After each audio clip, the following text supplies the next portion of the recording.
closes, another door opens.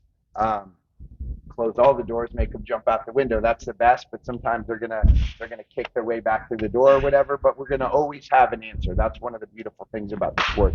It's like you're damned if you do, if you're damned if you don't. And that's what we're trying to create is these dilemmas where everything that they do is going to lead to them tapping out. So when I have Jake here, I'm going to try to put him on his side, right? I'm going to run that can crusher Darce. Maybe I bait him, right? I drop my weight. I use that crowbar and he runs and I lock the Darce up and he goes, oh, and he fights back to flat.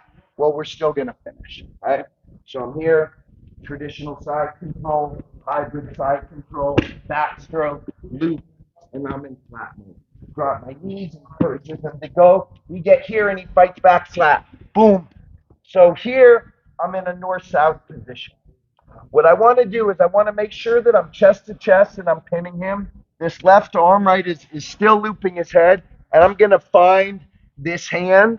Usually, right, it was up here, right? Can Crusher Darce, he doesn't like that. He's trying to fight it and bring it back through. As he brings it back through, I'm going to get wrist control here.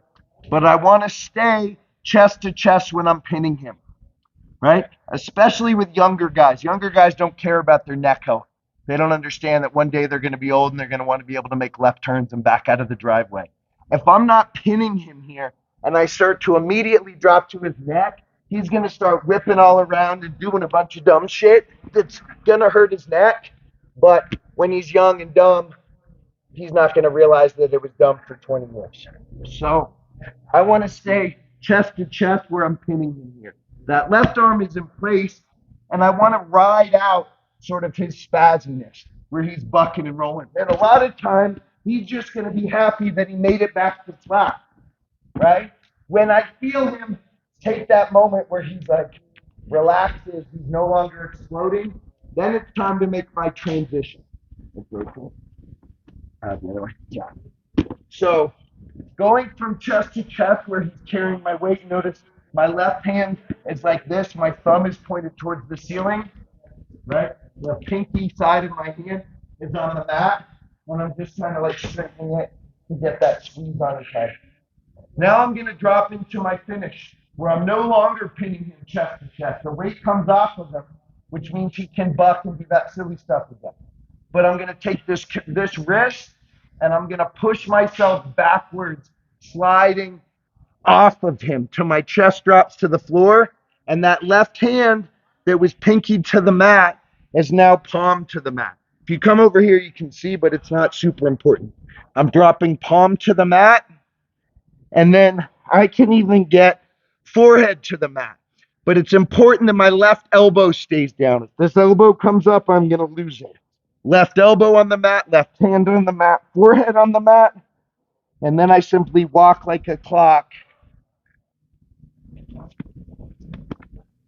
for the choke. And the way this works,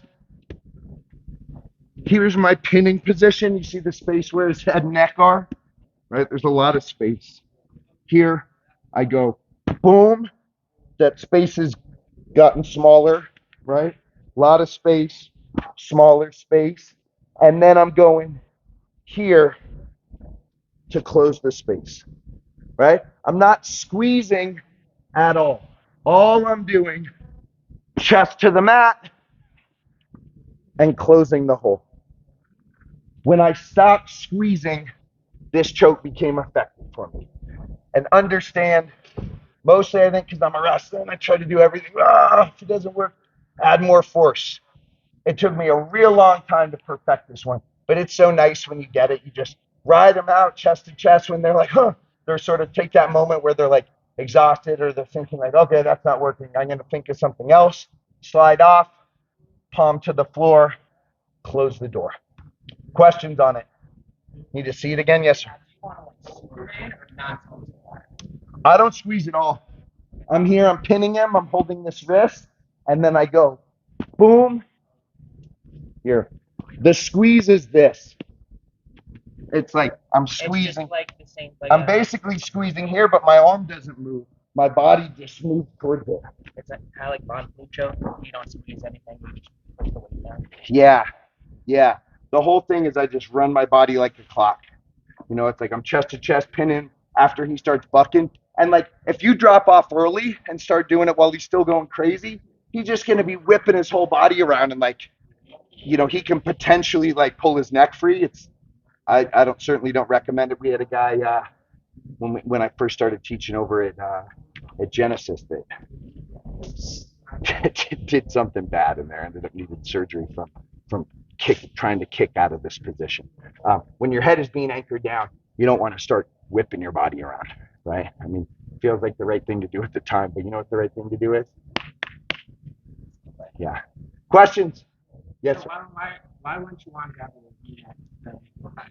Grab my own neck? Yeah, instead of fucking on the floor. Um, like this? Yeah. I don't know. That's cool. I've never tried that. If, if that's a way that you do it and that works for you, that sounds cool. Yeah, it's not how I do it. Yeah. Any other questions? Let's play with it. 1, 2.